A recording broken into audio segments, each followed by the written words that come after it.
मेरा दिवाला निकल गया। हेलो मित्रों, नमस्कार। मैं वेद प्रकाश गुप्ता आपको इस वीडियो में दिखा रहा हूँ कोरोना वायरस की रोकथाम के लिए सरकारों द्वारा उठाए गए कदमों के तहत अचानक लगाया गया लॉकडाउन 25 मार्च 2020 से लगभग 3 महीने तक लगातार चला, जिस पे जरूरी सेवाएं और खाद्य सामग्री बेचने वालों को तो राहत मिली, लेकिन हम जैसे लोग जो ज़रूरी सेवाएं तो नहीं दे रहे, क्योंकि हम लोग ऐसे बच्चों वाले आइटम बेचते हैं, ये खिलौने वगैरह। तो हम लोग 3 महीने तक घर में पड़े रहे।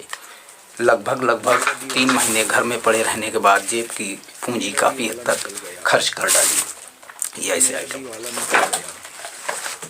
तो धीरे धीरे अनलॉक हुआ, हम लोगों के भी बिजनेस स्टार्ट हुए, लेकिन बाज़ार से ग्राहक नदारद हो चुके थे। बहुत कम मात्रा में लोग ख़रीदारी कर रहे थे, और जो ख़रीदारी भी हो रही है तो वो ज़रूरी सेवाओं की ज़रूरी सामग्रियाँ ही लोग खरीद रहे हैं। चलिए ठीक है, धीरे धीरे पटरी पर गाड़ी आ रही थी, ट्रेनें बंद थीं, बसें बंद थीं, तो इसलिए हम तो घर भी नहीं जा पाए, फंस गए, चूँकि अचानक लॉकडाउन किया गया था। लेकिन ठीक है, मजबूर थे, पड़े रहे किराए के मकान पर, भरते रहे अपना किराया। धीरे धीरे अनलॉक हुआ, बाज़ार में हम लोग भी काम करने लगे। इसी बीच दीपावली के अगले दिन मैं गया हुआ था बाबा बुड्ढा साहिब, बीड़ साहिब, जो तरन तारण जिले के झबाल कस्बे के नज़दीक पे गुरुद्वारा है। वहाँ पर मेला टाइप का लगता है, काम चलता है, इसी उम्मीद में कि अच्छी सेल हो जाएगी। हम भी गए थे।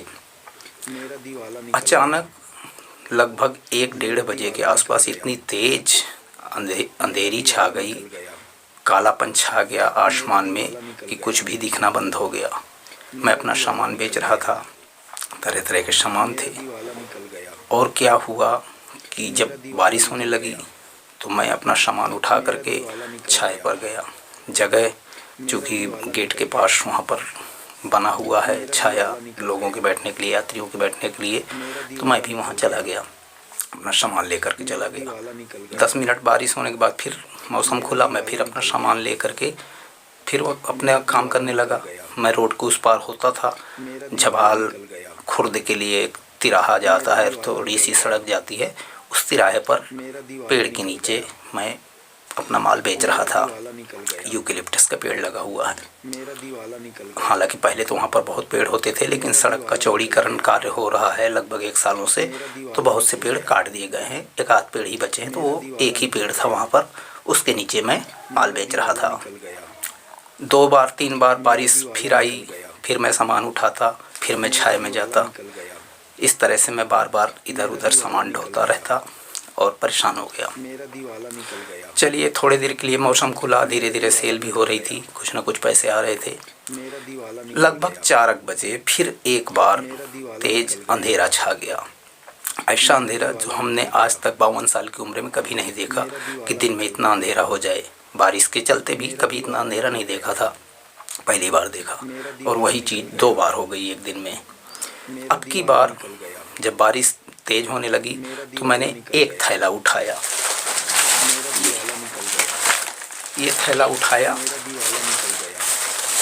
और इसको लेकर मैं छाए की तरफ चला गया। बाकी सामानों से भरा हुआ थैला, जैसे इस तरह की सामग्रियों से भरा हुआ दूसरा थैला,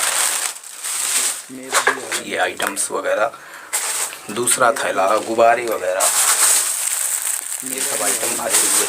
दूसरा थैला मेरा वहीं रख दिया मैंने, और साथ में एक बैग भी मैंने वहाँ रख दिया, ये सोच करके कि अभी मैं दोबारा इसको लेने आता हूँ। लेकिन बारिश और तेज़ हो गई। मैं थोड़ा देर छाए में रुक गया। मैंने सोचा बारिश ज़्यादा तेज़ है, कौन रुकेगा वहाँ पर, और रोड के उस पार है। लेकिन अंधेरा इतना बढ़ गया था कि मुझे दिखना बंद हो गया। मैं दूर से उस सामान को देख तो रहा था, लेकिन इतना अंधेरा हुआ मुझे उस पार दिखाई देना ही बंद हो गया। 5 मिनट बाद लगभग उजाला थोड़ा थोड़ा खुला, और जब मैं सामान की तरफ गया देखने तो मेरा सामान कोई उठा ले गया था। दोनों, एक बैग और एक थैला सामान से भरा हुआ चला गया। मैंने आसपास पता किया, शायद किसी ने दयावश रख लिया हो कि भीग रहा सामान इसलिए रख लिया हो। तो लोगों ने अनभिज्ञता जाहिर की कि भाई हमने तो देखा ही नहीं, हमारे यहाँ रख जाते तो अलग बात होती। लोगों ने प्रयास किया ढूंढवाने के लिए कि शायद कोई इधर उधर उठा करके फेंक दिया हो या हवा में उड़ गया हो आंधी में, लेकिन कुछ भी वहाँ पर वापस नहीं मिला। मन महसूस कर मैं अपना यही बैग थैला लेकर के वापस आने को मजबूर हो गया। एक तो लॉकडाउन से वैसे भी आर्थिक मंदी, लेकिन जितनी दहशत हमारी सरकारों ने कोरोना वायरस के नाम पर फैला दी है कि आज की पोजीशन ये है कि लोगों को आर्थिक तंगी के चलते दुनिया के लोग जाने तरह तरह के जुर्म कर रहे हैं, छोटे लोगों को ज़्यादा शिकार बना रहे हैं, हम जैसे लोगों को। कोई मोबाइल छीन रहा है, कोई पर्स छीन रहा है, ये तो आप अक्सर देखते होंगे। और दहशत के चलते आज की डेट में ये पोजीशन हो गई है कि अगर कोई किसी को पकड़ करके पुलिस के हवाले भी करे तो पुलिस उसको पकड़ना नहीं चाहती, क्योंकि वो उससे भी डर है ना कि मुझे कोरोना ना हो जाए। जान तो सबको प्यारी है। इतनी दहशत फैला दी गई है हमारे देश में। लेकिन अब मैं क्या करता, मैं मजबूर हो गया था, पानी से भीग गया था, कपड़े बस यही कपड़े मैं पहने था। देखिए, तो लोगों ने देखा कि ये बंदा भीग गया है, इसका सामान भी चला गया है, ये ठिठुर रहा है। आसपास के लोगों ने मदद की, एक मुझे लोई दी ओढ़ने के लिए, एक मुझे टी शर्ट टाइप का कपड़ा दिया कि भाई इसको आप पहन लो अंकल, आप ठंडी खा जाओगे, सामान तो चला ही गया है आपका।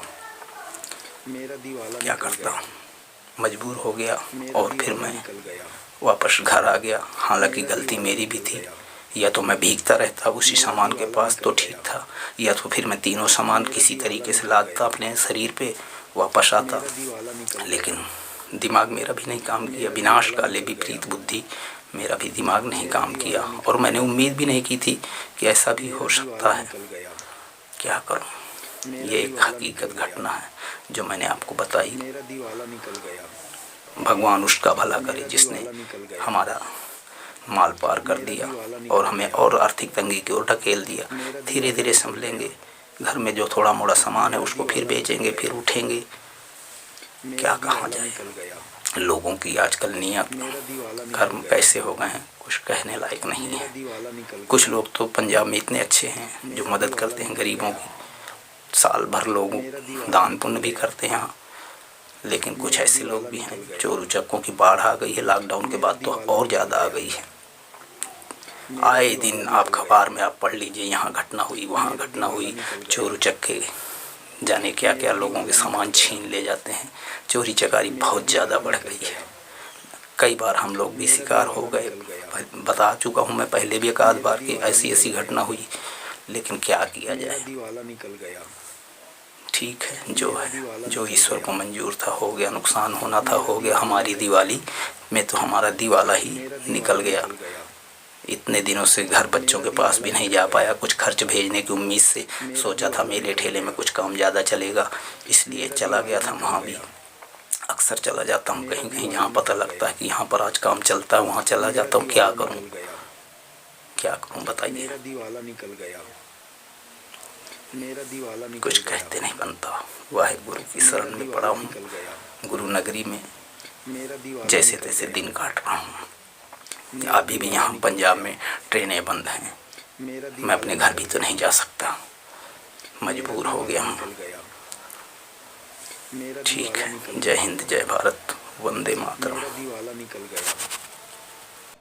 आपसे कहना चाहूँगा कि अगर आज तक अभी तक आपने वेद प्रकाश गुप्ता का चैनल सब्सक्राइब नहीं किया है तो सब्सक्राइब करके नोटिफिकेशन बेल घंटी को भी दबा दीजिएगा, जिससे मैं YouTube में जब भी कोई वीडियो नया अपलोड करूँगा तो आपके पास जरिए नोटिफिकेशन सबसे पहले देखने के लिए उपलब्ध हो जाएगा। इन्हीं शब्दों के साथ अपनी वाणी को विराम देता हुआ आपका अपना वेद प्रकाश गुप्ता। जय हिंद, जय भारत, वंदे मातरम। मेरा दिवाला निकल गया।